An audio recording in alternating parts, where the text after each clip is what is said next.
on se retrouve pour cette première partie de cette émission spéciale juridique consacrée au rachat de réseau. Je suis accompagné de Sandrine Richard, bonjour. Et je suis accompagné d'Antoine Denis Bertin. Bonjour Antoine. Bonjour Florian. Alors, on parle de rachat de réseau. La première question moi, qui me vient à l'esprit, et je me tourne vers vous Antoine, qui vend et qui achète?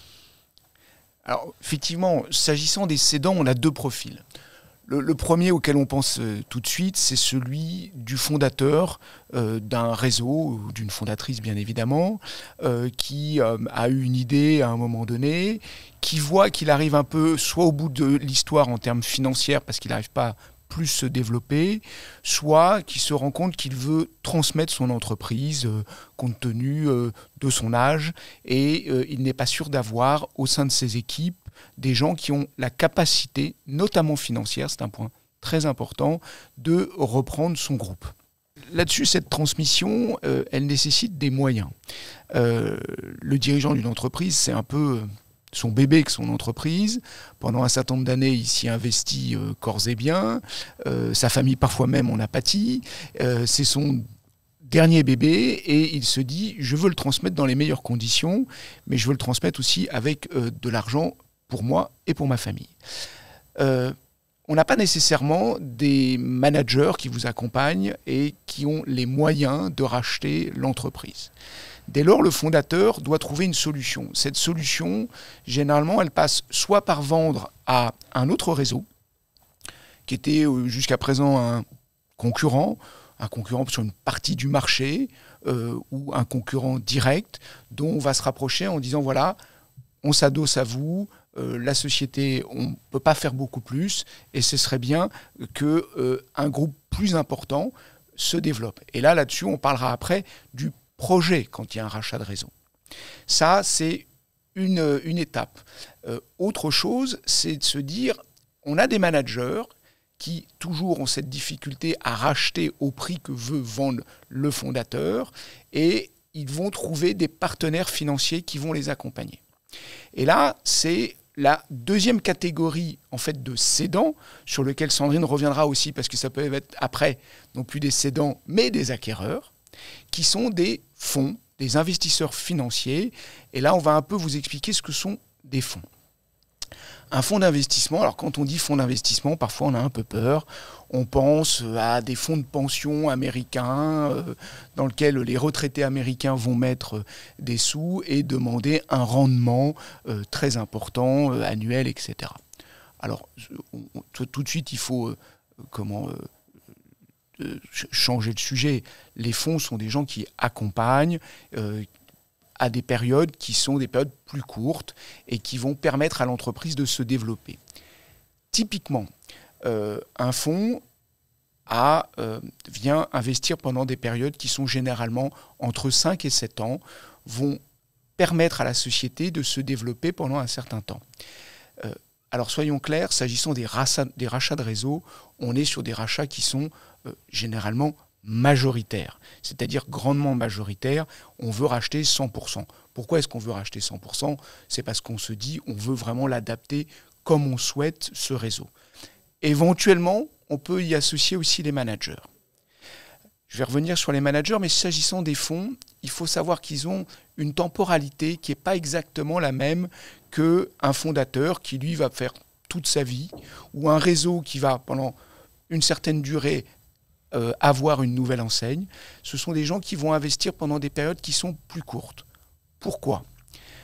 Un fonds d'investissement, c'est en fait une société de gestion qui va mettre en place des véhicules d'investissement qu'on appelle des fonds communs de placement. Je résume parce qu'il y a beaucoup de véhicules différents. Et ces fonds communs de placement ont des durées d'investissement qui sont généralement de 10 ans.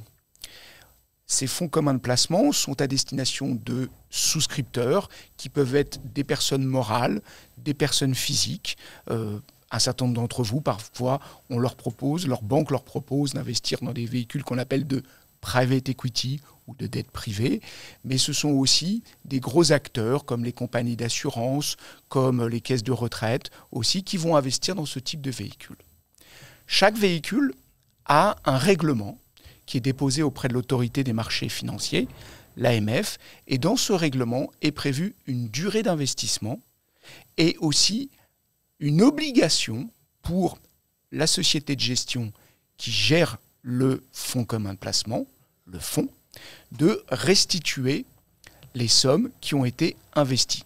Restituer, parfois, il n'y a pas de restitution parce qu'il n'y a pas de gain, voire même, il arrive parfois qu'il n'y ait que des pertes. Cette durée d'investissement, généralement 10 ans, on la prévoit en fait dans le règlement. On fait ce qu'on veut, mais 10 ans, c'est généralement la période. Pour anticiper ce moment où on devra restituer l'argent, généralement, entre 5 et 7 ans, l'investisseur qui a repris un réseau fait tout pour commencer à le vendre. Ce qui fait que, contrairement au fondateur qui, lui, a 2 temporalités qui sont le développement de l'entreprise, je m'adosse à un autre réseau, ou la transmission de mon entreprise, donc qui peut se faire sur des durées qui sont assez longues, jusqu'au moment où effectivement on n'arrive plus à le faire, pour des raisons physiques notamment, ou d'investissement intellectuel. On peut être fatigué après une très belle carrière aussi. Là, les fonds d'investissement, eux, on sait dès le départ qu'ils vont vouloir sortir à un moment donné. Ça, c'est la typologie des 2 cédants qu'on peut avoir. Petite précision sur les managers, il arrive que ces fonds, donc qui sont les cédants, fassent un partenariat avec les managers de l'entreprise, parce que les fonds n'ont pas nécessairement les dirigeants des entreprises au sein de leurs équipes qui sont capables de diriger l'entreprise. Donc ils vont parier, investir sur des gens qui étaient déjà au sein de l'entreprise. Le fameux directeur général du fondateur qui n'avait pas forcément les moyens de reprendre l'entreprise, mais qui va être accompagné par un fonds à qui le fonds va lui dire « vous aurez 5-10% du capital », avec des systèmes d'intéressement, de ce qu'on appelle de l'incentive, avec des actions gratuites, des BSPCE, enfin toutes sortes de choses qui feront l'objet d'une autre formation. Et les managers vont bénéficier de ce qu'on appelle d'un management package. Voilà. Donc vous avez 2 catégories de cédants, le fondateur ou la fondatrice, vous avez l'investisseur financier, et il peut y avoir parfois les managers qui auraient été dans le projet à un moment donné. Ce qui nous permet d'ailleurs d'aller peut-être sur le sujet de qui va acquérir.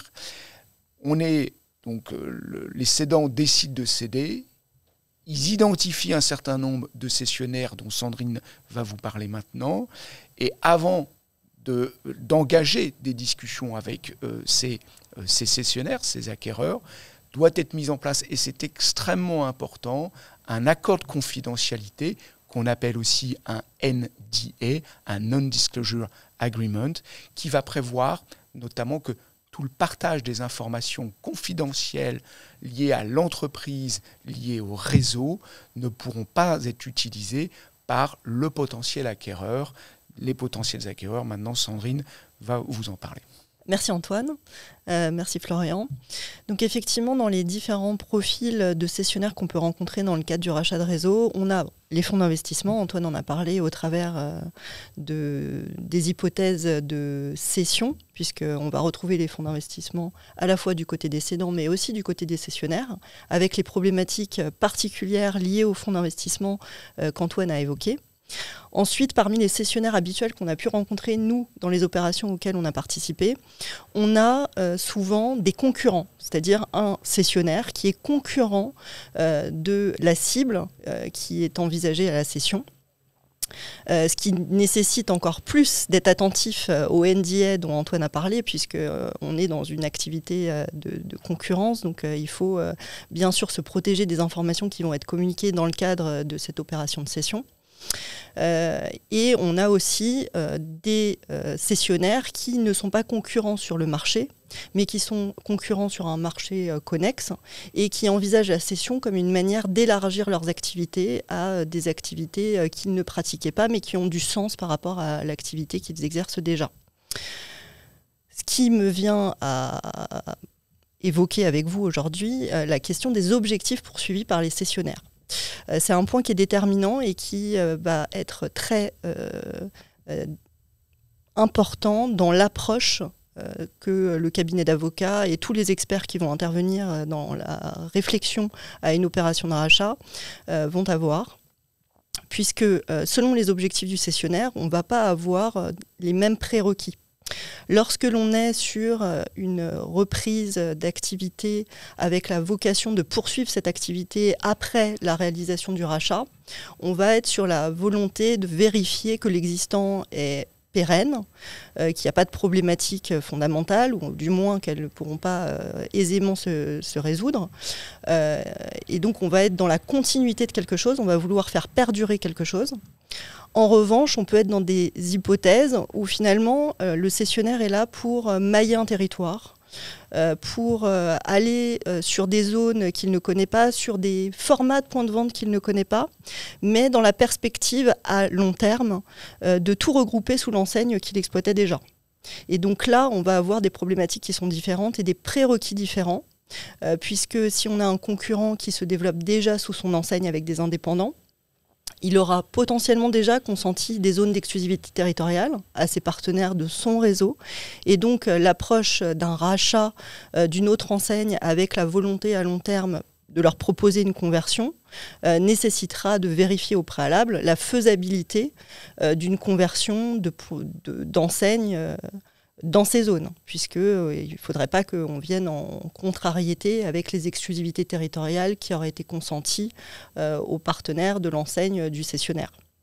Donc ces éléments-là vont être fondamentaux et vont aussi nous permettre d'orienter les audits qu'on va pouvoir réaliser pour savoir très exactement les points d'attention qui vont être plus éclairants pour le cessionnaire dans sa décision d'aller au bout de l'opération ou finalement d'y renoncer.